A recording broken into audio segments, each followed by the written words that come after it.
നമുക്കിന്ന് ഉണ്ടാക്കാൻ പോണത് ചപ്പാത്തിക്ക് എളുപ്പത്തിൽ ഒരു ചെറിയ ചമ്മന്തി ഉണ്ടാക്കാനാണ് പോണത്. അതിന് കൂട്ട് 1 സവാള, ഇത് തക്കാളി, 1 തണ്ട് കറിവേപ്പില, ലേശം മുളക് പൊടി, അതിന് പാകത്തിനുള്ള ഉപ്പ്. ഇത്രയും വെച്ചിട്ട് നമ്മൾ ഇതൊന്ന് എണ്ണയിൽ വാട്ടിയെടുക്കണം, വാട്ടി അരയ്ക്കണം. ഇനി വാട്ടി അരക്കട്ടെ. എണ്ണ ഒഴിക്കട്ടെ. ഉള്ളി ഇട്ടു. ഇനി ഇത് വറക്കട്ടെ. ഇനി നമുക്ക് തക്കാളി ഇടാം.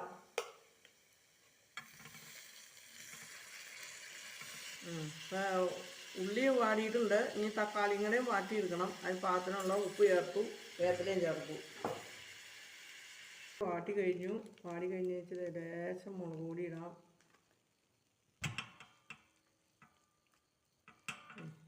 ഇനി ഇത് ചൂടാകുമ്പോൾ അരക്കണം. റെഡിയായി. ചപ്പാത്തി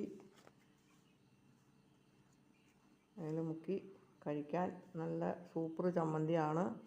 എല്ലാവരും ഉണ്ടാക്കി നോക്ക്. എല്ലാവരും ഒന്ന് ഷെയർ ചെയ്തേരെ, ലൈക്ക് ചെയ്തേരെ, സബ്സ്ക്രൈബ് ചെയ്തേരെ.